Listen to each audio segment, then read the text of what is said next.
Hello and welcome to week 8. This week we're going to talk about the resources that it requires to, in fact, make nonprofit organizations work. In particular, we're going to look at fundraising, philanthropy, and government support.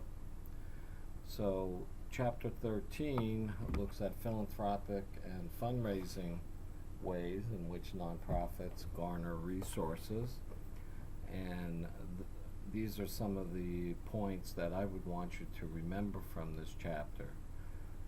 First couple are that organized fundraising is primarily an American phenomena. It comes out of that history that we spoke about from the very first class, and this very American thing to do of supporting groups and efforts amongst us to take care of the issues in a local community. You could see from the biggest sector recipients that where people's passions are, religion, education,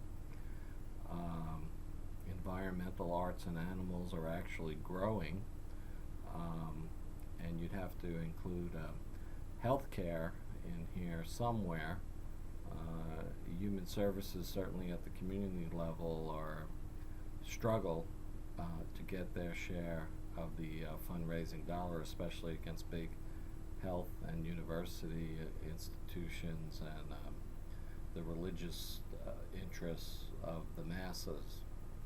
Definitions that are important to keep in mind: charity is gifts to meet immediate human needs. Philanthropy is generally considered to be broader, to strengthen the infrastructure of society. Fundraising is an activity undertaken to elicit charitable or philanthropic giving. Fund development is more comprehensive and long-term. It's cultivating, developing people who are going to give over time, or organizations or corporations.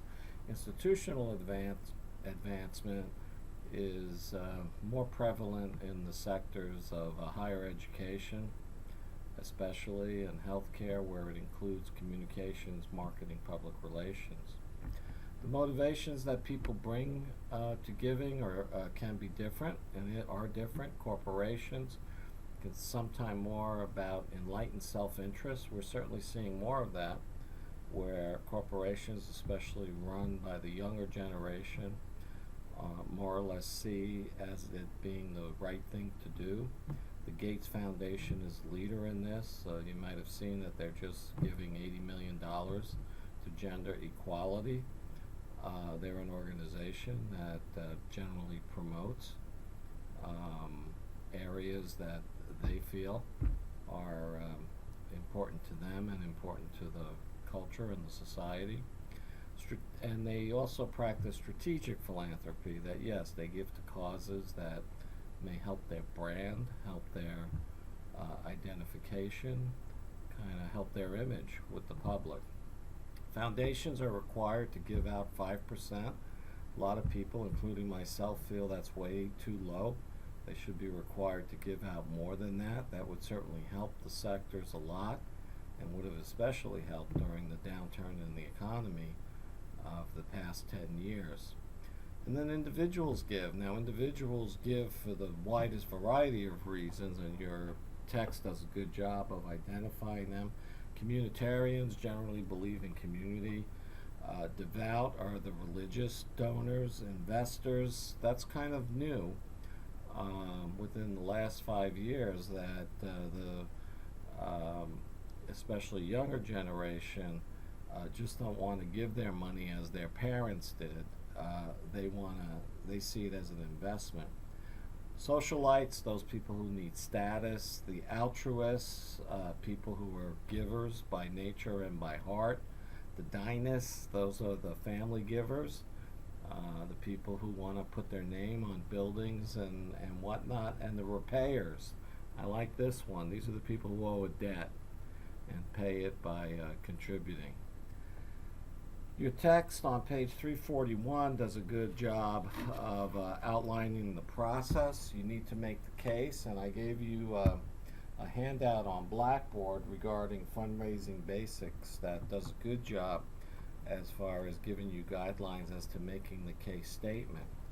Prospecting is really important, and that is identifying the potential sources for contributions, cultivating relationships, especially if you're in planned giving, is another important factor. Soliciting the gift, you have to ask for it. It's kind of like politics. You don't get the vote unless you ask for it. You don't get the money unless you have a good solicitation. Then acknowledging the gift and the donor, and stewarding the gift and the relationship so that you are doing what the donor wants and don't go in a different direction than you may have assured. Page 351 illustrates the pyramid model. I'm not sure that this works anymore in this new giving, where giving is very mobile and very susceptible to the internet, but at least the old way of looking at this was the pyramid, that there are different gifts as you go up the pyramids, and you have different strategies to solicit those. Planned giving, bequests, charitable remainder trust, annuities, and campaigns where you raise a capital campaign to raise the money for a building. I guess I don't see a lot of these at the community-based sector because charitable giving is so tough out here. It's a very difficult way to support a nonprofit community-based agency, and that's why I have moved more in the direction of social enterprise and actually generating revenue to make things work. Page 344 actually does a good job of outlining current day methods, everything from personal solicitation to email, social media, texting, and even this text is a little behind the time now, because they would be using Twitter and everything else in between, because this world has become much more complicated. You almost have to hire a 17-year-old to do this, to stay with it.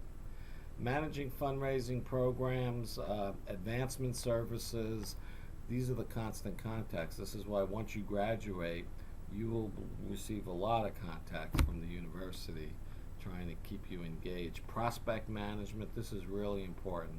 My fundraiser, actually she's a grant writer who trained with us and now has her own business, gets more out of a $5,000 software package that she bought in terms of identifying the potential linkages to the programs we're applying. In the old days, you used to have to go to LA to the Foundation Center and look through big volumes of information to try to make that match manually. Efficiency and effectiveness, what's the return on investment that you provide, performance and accountability, how do you pay for services, ethics and professional standards that you can demonstrate that. So that's a little bit on fundraising. This is just information on opportunity, because this is about opportunity, right? Recognizing it, always being on the lookout. And so it kind of connects to the social enterprise concepts, especially in terms of being innovative. And if you look at this material, it's all about looking at it from the eyes of the end users, the customer, and in this case, it's the donor or even that grant maker that you're writing to. Not so much what you want them to fund, but how you match what they want to fund. So that's why the nexus of mission fit with demand, what they're demanding, is important in this process as well.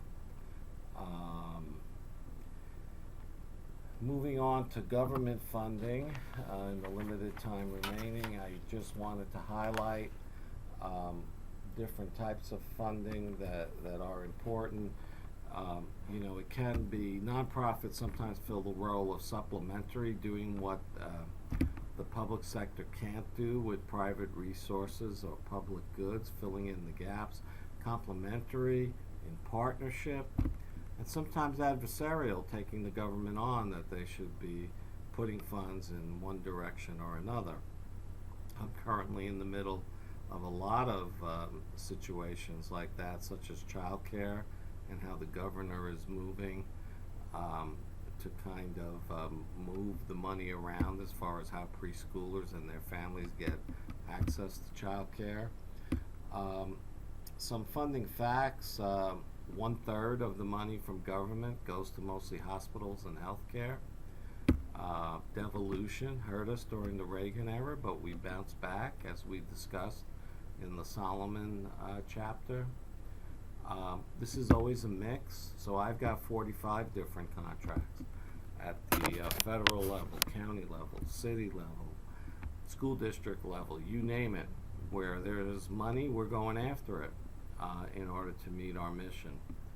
And the recession, of course, hurt, and everybody uses that as an excuse. Having been in elective office and seen the amount of money that government has, I think it's more of a question of priorities than available resources, but that's just a personal opinion. Types of funding: so there's grants, which give you some discretion and flexibility. There's contracts, where you specifically contract for a service, usually at a cost.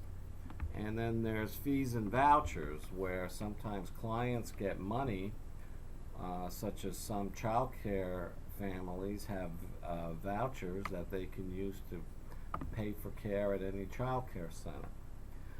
The opportunities and challenges in this arena are finding the right match, and that's why I gave you that previous slide from another text on being opportunity oriented.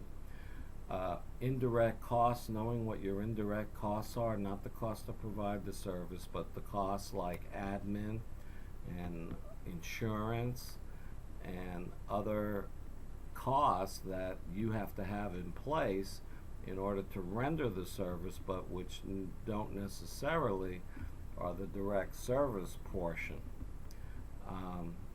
The uncertainty of government funding: it goes up, it goes down, priorities change. You got to constantly be positioning yourself. Often they don't cover the development and the reporting, the accountability parts. They expect you to take care of that. So government contracts can be good, but they also can be a real risk. And finally, performance-based. When I first started in this field, you got funded just by presenting a budget and saying who you were going to hire and what they were going to do. Nowadays, that's not good enough. You got to show outcomes, what's going to actually happen as a result of that, and how many, not just outputs, how many counseling hours, for example, you're going to provide, but also that you show that you're going to make a difference in order to continue the funding and be refunded. Finally, some of the most important parts, and I provided a couple of tutorials for you from my grant writer, Michelle French, as well as a grant proposal writing introduction from the Grantsmanship Center in LA, which I use in a lot of different classes to teach people the prime skills you must have in writing for grants. But once again, prospecting, identifying the opportunities, evaluating that it meets your purpose and mission, preparing and submitting, and once again, this is understanding what the customer wants to buy, in this case the government contract. You can't sell them or present something that they're not asking for. That's a waste of time, money, and effort. And finally, the policy, relationships matters. You have to have relationships, especially at the local level, if you want to get funded when you go before city councils and county board of supervisors. Bottom line, got to have scale, be big, be competent, be cautious that you're not going to sacrifice your mission. Have some resources, because it's going to cost you either on the front end or the back end, and always put your mission first ahead of the money. I'm going to go over these top 10 strategies at a later date, but you can look at them because this also has to do with how you strategically position your organization for your success in endeavors where you're trying to get resources.